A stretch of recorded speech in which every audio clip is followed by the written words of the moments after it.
Maqaan kiyya Abdumalik Jundii Ahmed Gabaa Guulaa Elemootiin jaama. Gaheen hojii kiyyaa bakkuu yookaanis itti aanaa abbaa gadaa Afran Qallooti. Dura dursoo uummata Oromoo jechuun hortee kuush keessatti Oromoo jechuun damee noobaani. Isaan kun obbolaa sadii.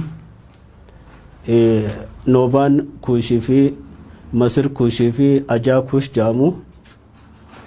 Achirraa horteen Oromootis as deemaatuma lataa qubsuma isaanii gara qaarraa lafa samii jannataa addunyaadhaa taate gara mata gubbaa lafa ona maccaafaa lafa amma naannoo Amaaraa jedhamtu keessa turanii achirraa karaa Goojjoo Abbaa bakka jaan ona Goojjaam amma jannu kanatti Oromtichi ichi qubatee ture. Ilmaan isaa walaabutti achumarraa horanii gadiin siqanii imalli isaaniitis nama bakka takka taa'ee qotatee dalagatee jiraatu kan osoo hin ta'in imalli isaanii tiifannaadhaan samii jannataa tana jala naannawanii bonaas lafa gammoojjiitti siqaa bakka horofaa fi citaa soorata irraa harkatanitti bonaas kara lafa baddaa ofiirratti ol siqaa babal'achaa deemanii gara walaabuu keessatti akkasin maatiin horatamanii Booranaa fi Bareentu obbolaa isaanii dubra sadeen Rooboo Doobiroo fi Hariiroo waliin dhalatanii haaluma kanaan gaa walitti hidhamni maatii Oromoo kun yeroo san keessa qaalomni namaatis waan jiruuf jecha haalli ofumaa deebi'anii walirraa fuudhuu walitti hidhamuus ni jira. Haati Oromtichaatis akkasuma Ayoomeetu Waralloo intala Masir kuushii deebi'anii gaa hoggaa as deebi'an Oromoon Booranaa fi Bareentu dubra isaa ni horanii akkaatuma horanitti qaalomni namaa lafa Eastern Afrikaa tanaa fi Impaayera ammaan tanaa Itoophiyaa jennuun kana tunillee maquma dhiyoo tanaa zamana haati Salamoonfaan maqaan isiidhaa Toobitee Masgaluu Dibaaboo jaaniini achirraa as deebisanii haalli Impaayera kanaatis adeemsi isaa nawaayis gaafa faraqaa bakka abbaa isaanii dhufan akkoo isaaniitiin maqaa Itoophiyaa jedhamu kana moggaasanii intaltiin taluma Oromooti jechuudha. Toobbitee tajannuun tun haalli ammaan tan achirraa kaanee hidda latinsa hortee Bareentumaatti yommuu as kunnu obbolaan Booranaa fi Bareentoo achirraa deebinee Boorana biratti 5 fi tuqaa takkaa jira hortee isaanii 11 jechuudha. Oromoon Bareentumti 5 waliin dameen lattuu Oromoo walumaa galattuu 16 jechuudha. 16 kanarraa dhimmi har'aan tanarratti xiyyeeffannee ilaallu seenaa Oromoo irratti hamma tokko waan dhageenyarraa waan hubanneerraa akka ibsa kan nuuf nu afeere waan kana ta'eef jecha haala kanarratti amma 5 Bareentoo jechuun Xumuugaa Bareentoo, Murawwaa Bareentoo, Karrayyuu Bareentoo, ilma Afraffaa, Qalloo Bareentoo, ilma Shanaffaa, Humbannaa Bareentooti. Jarreewwan kun Bareentoo warri jennuun kun Bari'aantoo jennaan jechuudha. Yeroo kanarratti gaa amma qaroomni guddatee dura dursoo obbolaa lamaan irraa Booranaatti dura deemee Bareentoo boodarra aanee akkasuma ilmaan Booranaatiifis seenaa dabarsuudhaa fi kanaafis ciminaan umriidhaas waan xiqqoorra dheeratanii jiraniif haala kanarraa kan ka'e ilmaan obbolaa isaaniitii fi gaafa Afrikaa kanarra imala guddaa godhanii turan. Nama Oromoo biraas kutee addunyaa tanaas tajaajilaa turan. Haala kanarraa kan ka'e Bareentoo Oromoo nama hayyuu cimaadha. Heera ammaan tana Afran Qallootti wallattinsi isaanii jara 5 isinii kana heera shanan bareentoo fi shanan bareentuma jennus +5 qabaa. Kunilleen seenaa heera gonfaa keessa waan jiruuf jecha waggaa biraatti deebina.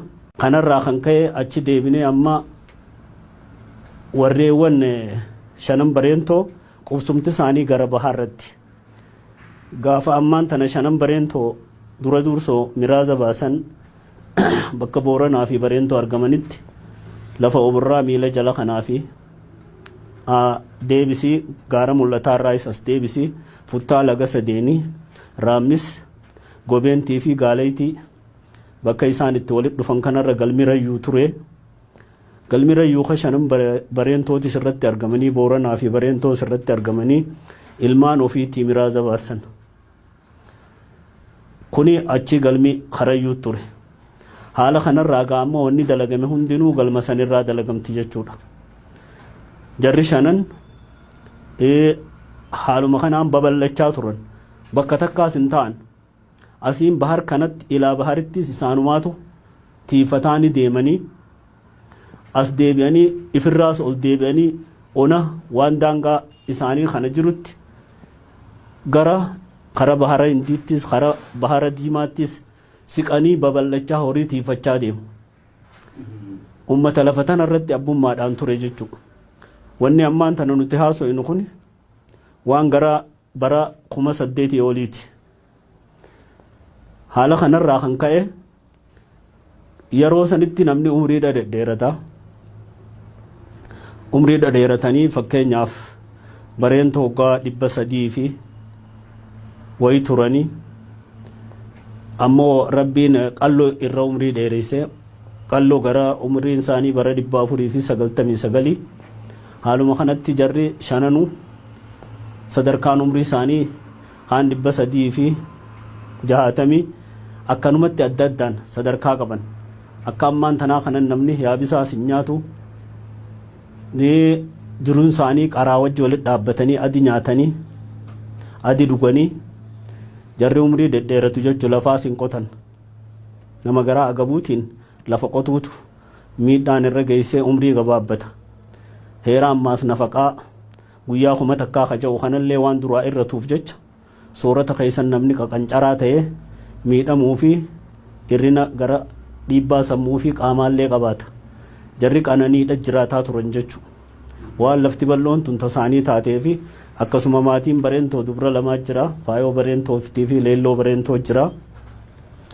Haaluma kanaan gaa amma bareentoo eega bareentoo gara bahaa kanarratti gadi kannanii jiruu bareentoo malee amma qabrii bareentollee amma nuti hin qabnu.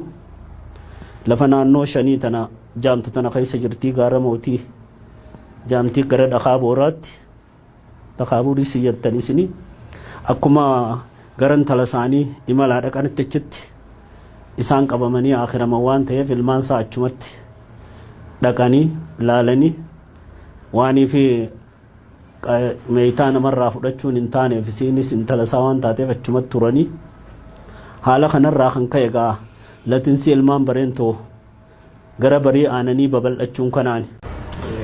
Qalloo jechuun ilmaan shanan bareentoo keessaa ilma afuraffaati. Isa dura xummuuqa murawwaa fi harreeyyuu jira humbanna quxusuudha. Qalloo jechuun abbaa afran qallooti.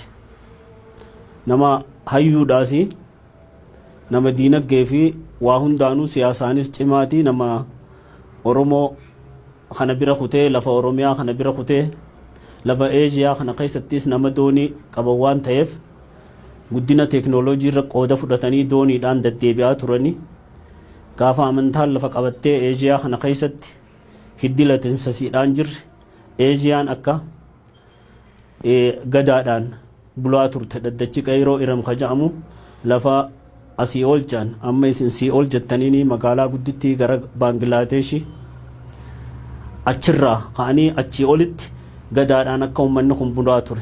Akkuma warri Abrahaa faanuu Yaman irra qubatanii garas too'achaa turanitti imaluma qalloofaan duudhaa gadaatiin heera rabbii qabatanii heera lafaa eeggatanii heera samiillee tiifatanii of bira kutanii ummata Afrikaa kana bira kutanii deemanii Eeshiyaa raayis qooda qabanitti maali soddaatiin isaaniitis achi walitti hidhanni isaanii dura dursoo Hajaraa Waaqoo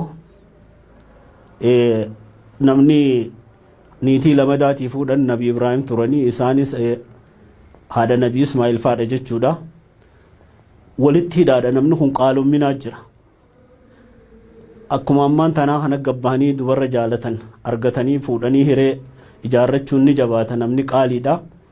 Maatiin Kuush sadeen walirra daddeemanii walirraa fuudhanii Masir Kuushirraa ni fuudhanii warreewwan Masiris Nooban irraa fuudha Ajaa Kuushirraa ni fuudhanii haaluma kanaan walitti hidhamaa jira.